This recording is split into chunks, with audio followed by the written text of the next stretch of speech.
Hey there, this is Mr. Icarus, and welcome to yet another edition of Doom Mod Madness.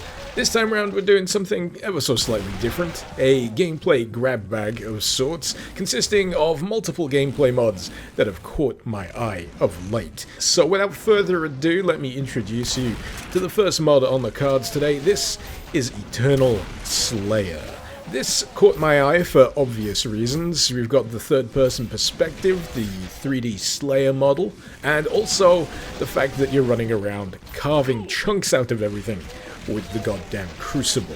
For those of you wondering, yes, the Crucible is the only weapon you'll be able to wield during the course of this mod, but for any of you that have played Doom Eternal, you'll know that the Crucible is pretty much the only weapon you'll actually need, especially when it has unlimited usage, much like it does here.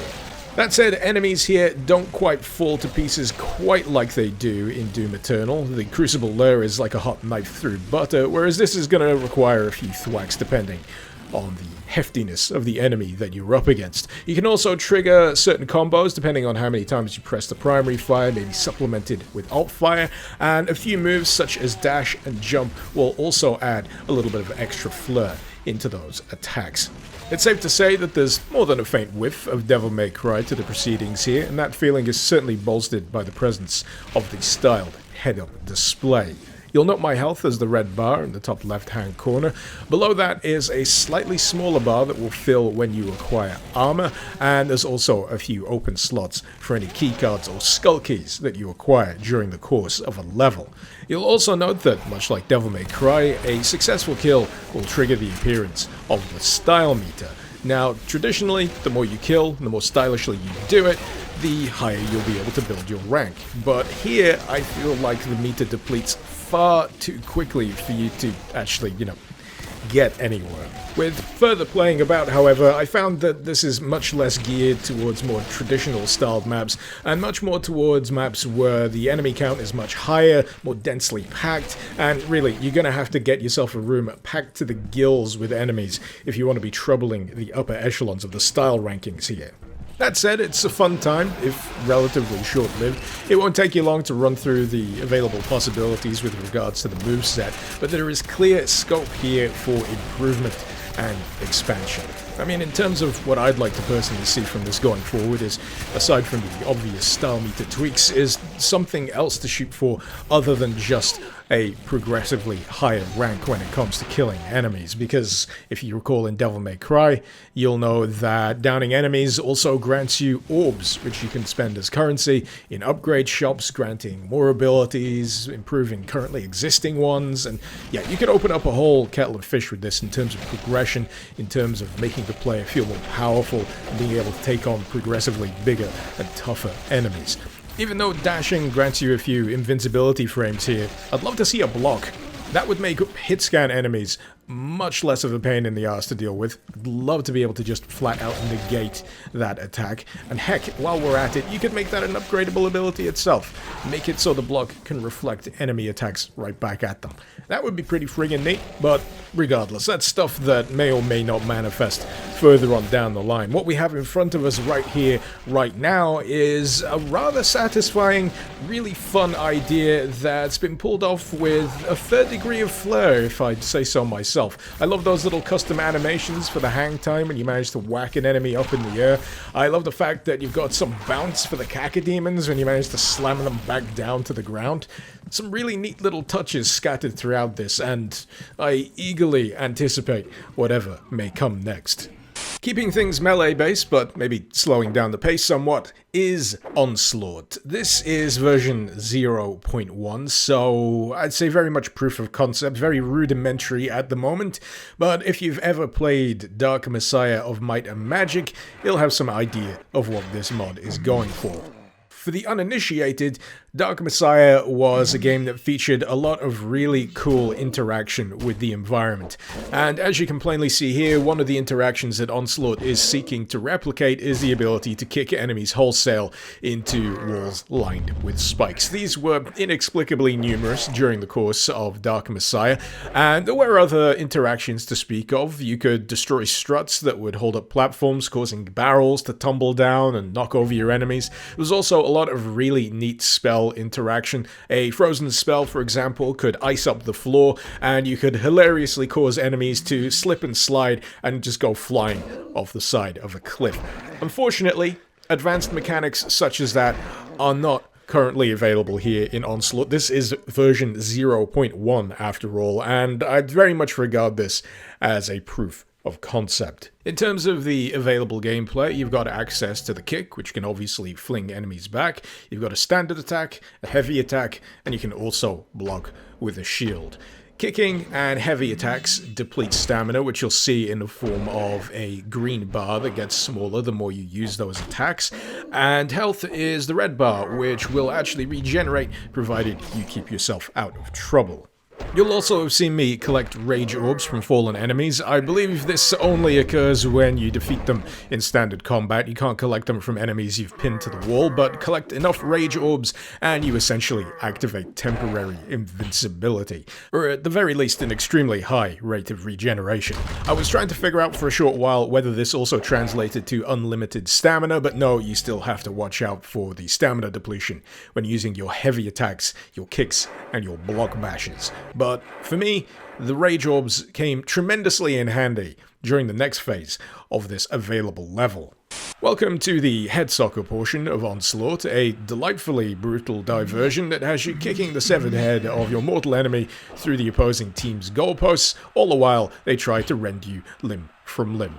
There are rules here, believe it or not. You do have to kick the head through the front of the goal. You cannot score from the back. And as you're about to plainly see, I am exceptionally skilled and talented when it comes to dunking on this enemy team. Now you may be thinking, gee Icarus, that's all well and good, but why don't you fight back? They can't stop you if they're all dead. Good point. Now this is where those aforementioned rage spheres come in handy. Pick up enough of them, you'll trigger rage mode, and you can get hacking and thwacking away till there's no enemy team left to oppose you. Somewhat amusingly, you can actually keep rage mode fully charged by just continuing to pick up spheres. It'll just keep it going. So as long as there's enough enemies, you can keep chaining this thing until literally everyone is dead.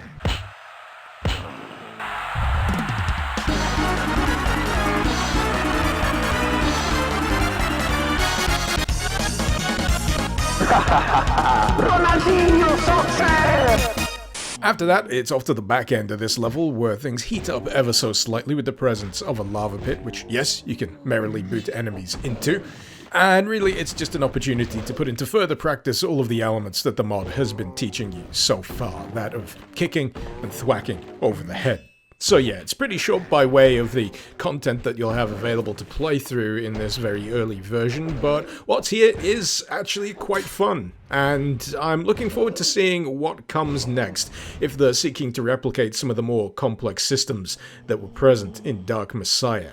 It'll be interesting too to see whether they'll stick with Quake models here, or choose to go with more original creations. That said, what's here does seem to fit quite nicely with the aesthetic and the general heft of the gameplay. There's definitely tweaks to the movement here to make it feel more weighty. But speaking of tweaks, I was wondering if there could be any more gameplay additions here that would make the combat feel a little bit more robust. I was wondering whether using the shield might come with a stamina penalty, let that drop too far and the attacks will slip through. You know, add an element of risk to holding down the block rather than just allowing the enemy to wail on it until the end of time. But in any case, early days, still quite fun, well worth checking out if you've got a spare few minutes to play about with it. And yes, yet another mod that I'll be keeping a close eye on for future updates.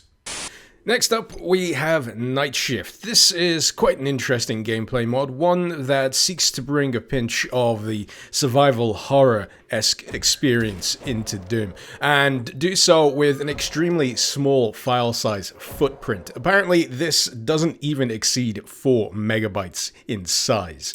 In terms of the flavor of survival horror experience that Nightshift seeks to bring to the table, this one is more slow-paced, more atmospheric, and generally geared to making the player act a little bit more cautiously with regards to each successive encounter. Now, believe it or not, what you're seeing here is not actually representative of the base vanilla Nightshift experience. This is something that's taking advantage of various add-on atmospheric and immersion mods that are actively recommended by the author on the forum page for this WOD, but if you're wondering what the vanilla version of this looks like, then this is what you usually get. But yeah, not exactly as spooky as it could be for yours truly, so actively benefiting from those add-on suggestions there. And I'm also using an add-on that adds a few extra movement mechanics, such as the ability to gingerly peek around corners before I try and ambush whatever's seeking to claw my eyes out. This is all very customizable, so you'll be able to tweak your experience just so, but one thing you should be aware of on the playthrough of any given map pack is that the ammunition resource will eventually start to dwindle, and that's something that I was a little cavalier about during the playthrough of these vanilla maps. I was thinking, this is fine, I've still got plenty of bullets, and then I started to hit levels like the waste tunnels, the gauntlet, the focus, and then the crusher. You can imagine how that went. As for the weaponry you'll be able to take advantage of, you'll discover that the selection here is almost as light as the file size of the WOD. You've got access to a handgun, an assault rifle, a shotgun, should you be able to actually find the damn thing anywhere, and a flamethrower.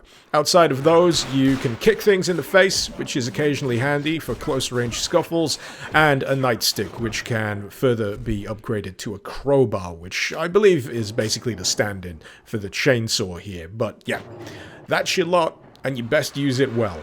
Mercifully, these weapons are far from outright ineffective. The assault rifle becomes your de facto main weapon for the most part, taking down enemies in a relatively brief number of shots. Your pistol will basically be your fallback, but I generally recommend that for picking off smaller groups of enemies where possible, because if anything, the pistol ammo is probably going to be the most plentiful out of the bunch.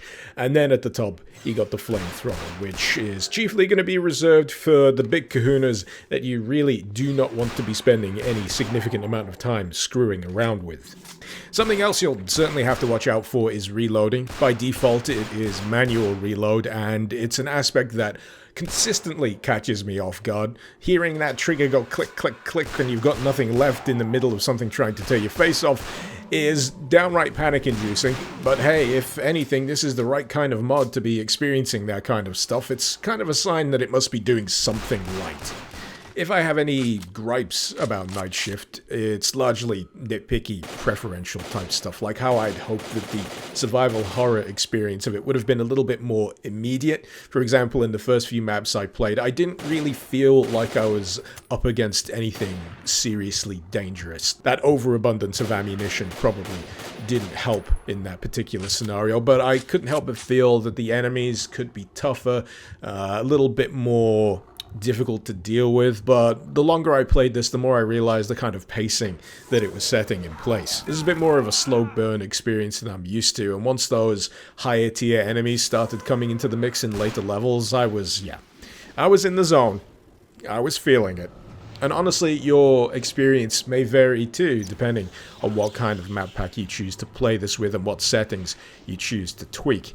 Either way, if you're in the mood for a fresh spin on your maps, decidedly a turn for the more spooky, if you will, Nightshift is a good pick. Well worth playing around with, and certainly a fair bit of fun with those additional atmospheric and immersion mods. Never quite figured out how to get that shotgun to spawn during the course of standard gameplay, so instead I just decided to try it out as a standard spawn when I started a new playthrough. It's beefy. That reload time though, oh boy, it's a killer. So there you go, 3 interesting gameplay mods in various stages of development that have caught my attention over the last week or so. If you found yourself intrigued by any of them, you'll be happy to know that if you feel like giving them a spin for yourself, you'll find the links to everything featured today in the description below. While I'm at it, I'd like to give a great big thank you to my wonderful patrons over on Patreon. Thank you so very much for supporting the channel and for helping to make content like this possible. If you're interested in lending a hand yourself, maybe you'd like to see your name in the credits, maybe you'd like to gain early access to my videos before anyone else. If that's the case, you'll find the link to my Patreon page also in the description below. Hopefully you've enjoyed this video. Feel free to let me know what you thought, and feel free to suggest any mods you'd like to see me cover in future editions of Doom Mod Madness. This has been Mr. Icarus. Thank you very much for watching. Icarus out.